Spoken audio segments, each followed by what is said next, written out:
Oke, sebelumnya perkenalkan, nama saya Muhammad Raffi Saputra dengan NPM 2417051059. Pada video kali ini saya akan mendemokan sebuah website yang telah saya buat. Jadi di sini saya membuat sebuah website portofolio yang menjelaskan tentang diri saya ya. Jadi langsung aja, di sini ada bagian hero yang dimana dia sebagai kesan pertama ya saat mengunjungi website saya, yaitu portofolio saya. Jadi di sini adalah nama saya adalah Rafli ya, Muhammad Rafli Saputra. Jadi di sini juga menjelaskan pengalaman saya juga.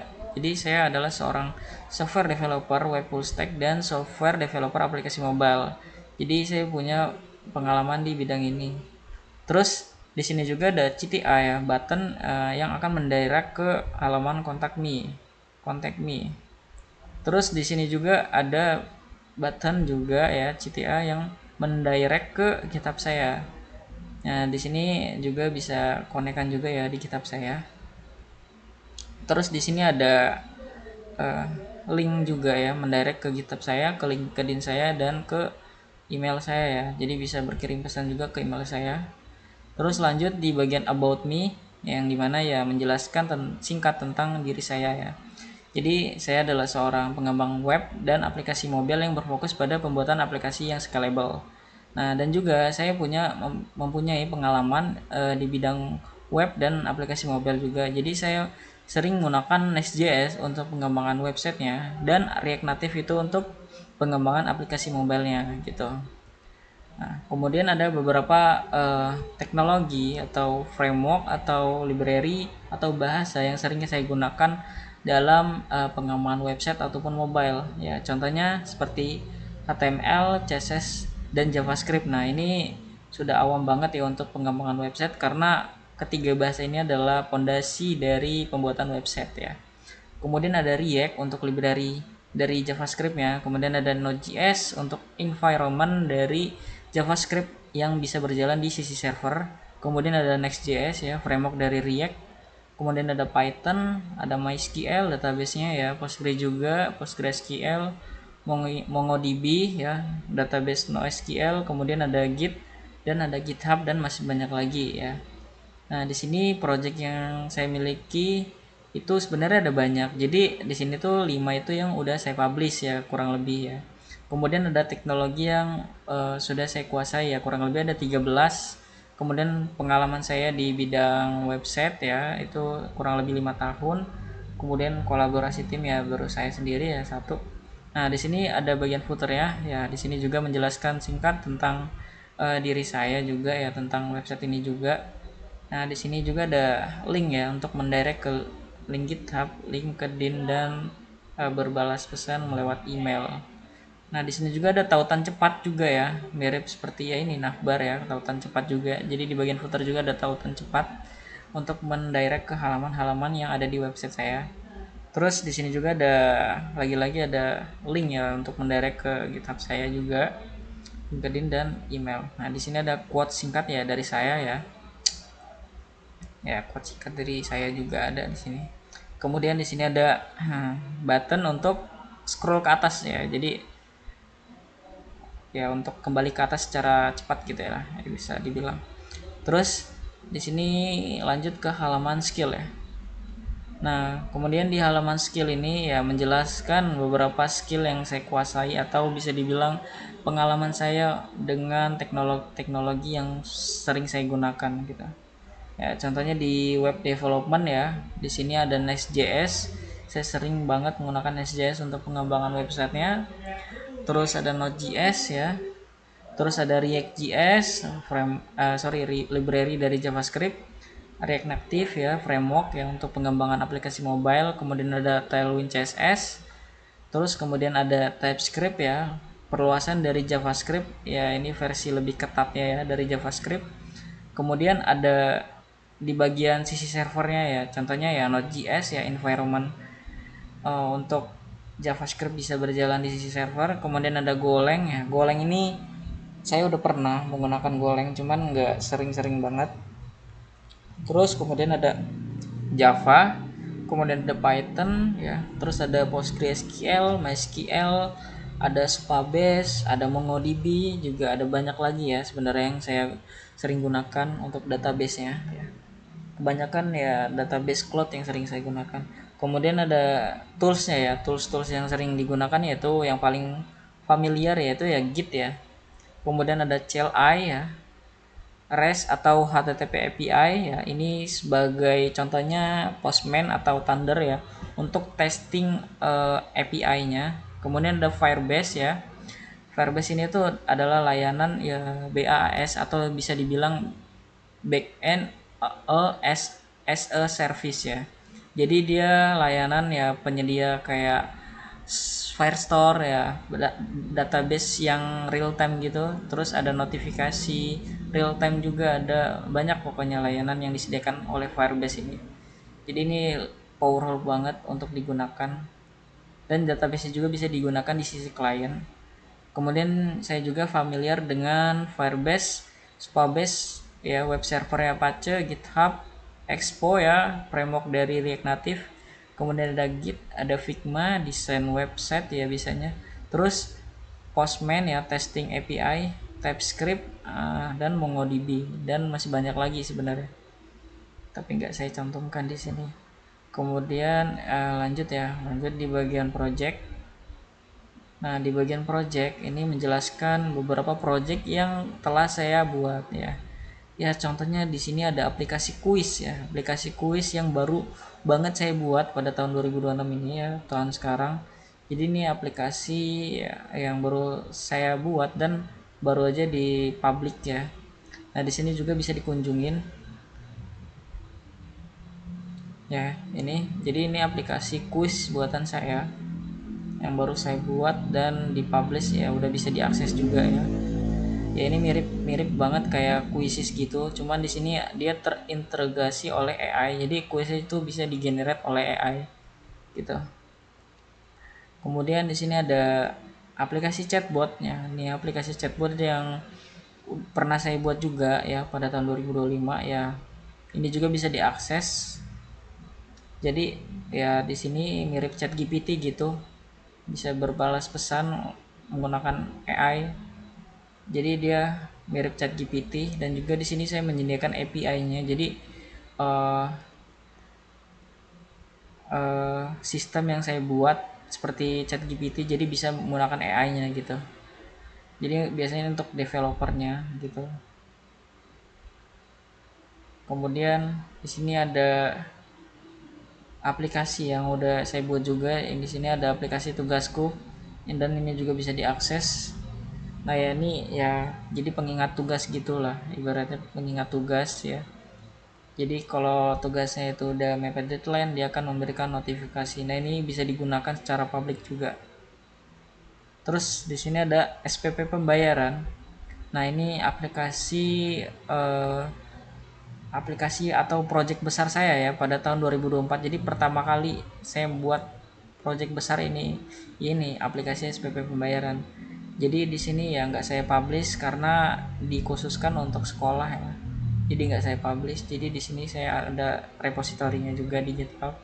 Nah, di teknologi yang digunakan itu adalah PHP, Tailwind, MySQL, sama Mitrans untuk payment gateway-nya.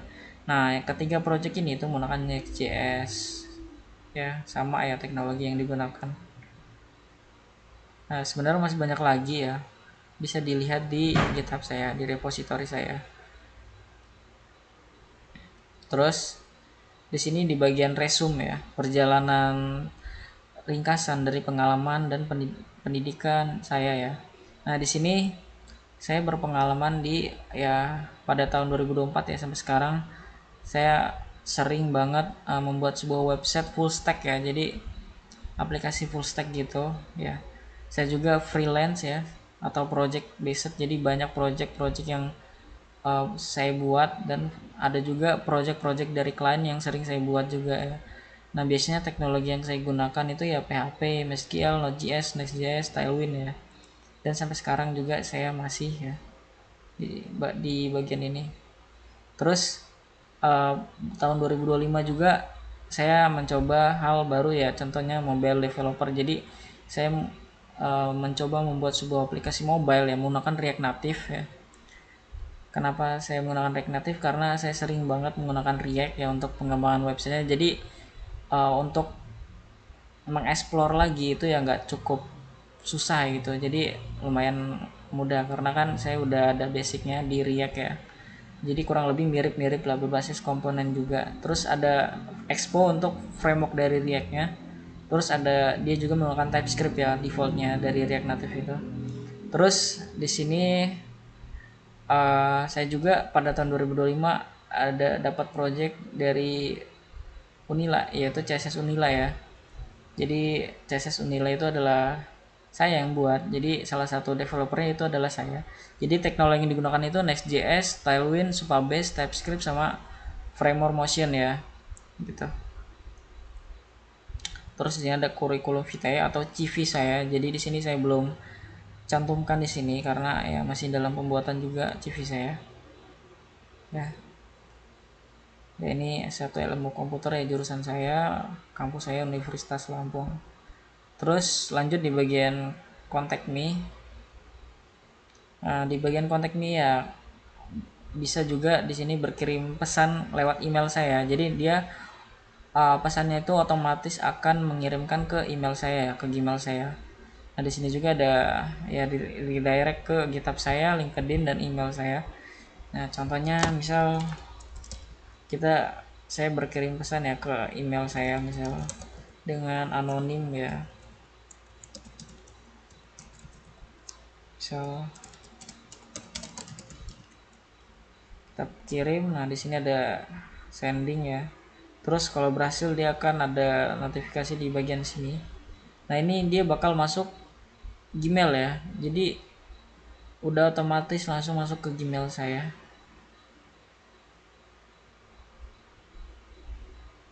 Nah, ini ya jam 12.31 ya, benar. Dia. Nah, ini dia pesannya tadi yang barusan saya kirim. Nah, di sini saya menggunakan pihak ketiga ya. Saya menggunakan pihak ketiga untuk form ini. Oke, sorry mana? Nah, ini untuk ini saya menggunakan pihak ketiga yaitu email.js ya. Oke. Mungkin saya jelaskan juga secara singkat kode saya ya di bagian kontak ya. Nah, di kontak me. Nah, di sini ada beberapa script JavaScript ya. Contohnya di sini ada function submit contact. Jadi ini untuk handle ya. Handle ketika button formnya itu diklik. Jadi dia akan men-trigger handle si function handle ini. Jadi dia akan mengecek. Jadi di sini tuh akan mengambil inputan ya. Dia akan mengambil elemen yang mempunyai ID, CNAME, CEmail sama CMessage. Nah, jadi masing-masing input ini ada ID-nya ya. ID-nya itu CNAME itu yang ini. Ya, ini CEmail, ini CMessage ya. Ya, ini di bagian sini. Sabar. Nah, ini text area, ini bagian message-nya. Ini bagian emailnya, Gmail. Jadi dia akan mengambil ID yang mempunyai ya ini Gmail, Gmail sama Gmessage. Ya, ini teknik DOM ya. Jadi DOM itu kan dokumen object model ya. Nah, di sini akan di looping ya. Di looping ya. Name, email, message. Jadi di sini akan mengambil dokumen yang mempunyai R strip F ini berarti contohnya name, R strip name, email strip R strip email, R strip message. Jadi diambil semua dokumen-dokumen yang mempunyai ID ini. Ya, sebenarnya di bawah input ini tuh ada elemen yang tidak terlihat ya. Dia itu fungsinya untuk ketika ada inputan kosong, jadi kan error kan. Nah, itu pesan itu bakal muncul di bawah inputnya. Nah, contohnya di salah satu aja deh, di email ya. Di email address itu kan di bawah inputnya itu ada ini tag P. Nah, ini elemen, cuman displaynya saya kasih hidden defaultnya, jadi nggak kelihatan gitu. Nah, jadi dia bakal tampil ketika inputannya itu kosong, jadi kan error gitu. Jadi ini untuk validasi inputannya, validasi formnya ya. Jadi di looping ya satu-satu. Kemudian di sini juga dicek ya satu-satu name-nya. apakah inputan name-nya itu ada. Kalau misalnya dia nggak ada kan false, terus dikasih not jadi true, dia bakal masuk ke sini, terus di remove hidden, di remove ya hiddennya, jadi tampil nanti bakal ada pesan di sini kalau ininya kosong, ini juga dan ini juga, jadi dicek satu-satu. Nah semisal semua ini itu valid, jadi nggak masuk ke sini ya. Nah ini valid, nah di sini dicek apakah dia false validnya ini. Kalau misalnya dia false kan di not jadi true, berarti dia nggak akan ke bawah. Kalau ketika kan di sini kan diubah validnya, default validnya kan true. Kalau misalnya salah satu ini ada yang kosong inputannya, false-nya diubah jadi false ya. Sorry, validnya diubah jadi false. Jadi nanti di sini dia nggak bakal lanjut ke bawah ketika inputannya ada yang error. Tapi ketika inputannya valid semua kan default validnya true, berarti dia nggak diubah tuh value-nya. Jadi di sini ketika dia true jadi false, ya dia nggak bakal nge-trigger ini, dia lanjut ke bawah. Nah kemudian btn ini dia akan mengambil ini ya, ini elemen ini menggunakan get element by d, jadi kontak submit ya. Nah diambil elemennya, kemudian di elemen itu diganti value-nya menggunakan elemen ini. Jadi di sini nanti dia akan ketika diklik ya, nanti dia akan berubah tulisannya menjadi sending, kemudian nanti ada ada animasi loader muter-muter gitu ya. Saya di sini menggunakan span ya. Di sini menggunakan span, w lebar sama tingginya itu adalah 16px ya. Nih 16px. Terus rounded full berarti dia bulat ya. Nanti bakal bulat elemennya. Terus saya menggunakan border top. Jadi nanti border atasnya doang yang kelihatan gitu. Terus di sini animate spin itu ya untuk memberikan animasi muter. Ini utils dari Tailwind CSS-nya ya, animasi untuk muternya. Terus di sini saya ubah inline-nya Di sini saya juga ubah display-nya menjadi inline block. Kenapa? Karena kalau misalnya nggak diubah menjadi inline block display-nya, dia nggak bakal bisa diatur tinggi sama lebarnya. Karena default dari span ini displaynya itu inline, karena inline itu nggak bisa diubah lebar tingginya, makanya di sini saya ubah display jadi inline block karena ini bisa diubah lebar tingginya kalau inline block gitu. Nah di sini btn-nya saya disable ya, karena pas dikirim itu harus disable, itu menghindari yang terjadinya double click. Ketika ada yang double click misalkan, itu nggak mau terjadi, takutnya nanti dia ngirim pesannya 2 kali. Jadi di sini saya disable ketika dia mengirim pesan ya, jadi menghindari terjadinya klik 2 kali ya. Nah di sini saya menggunakan form data baru. Jadi saya di sini membuat sebuah form data baru karena kenapa? Karena pihak ketiga itu membutuhkan ini, ketiga data ini ya. Jadi untuk pihak ketiganya perlu ini data ini ya. Di sini menggunakan service ID, template ID dan public key-nya ya. Kemudian ya ini data untuk dari name, ini email sama message-nya. Jadi name value-nya diambil, email value-nya diambil, message value-nya juga diambil. Nah, kemudian di sini fetch ya. Fetch ini tuh fungsinya untuk mengakses API dari endpoint website ini. Ya, website itu email.js-nya. Di situ ada endpoint-nya. Jadi saya menggunakan endpoint dia untuk mengirim datanya ya.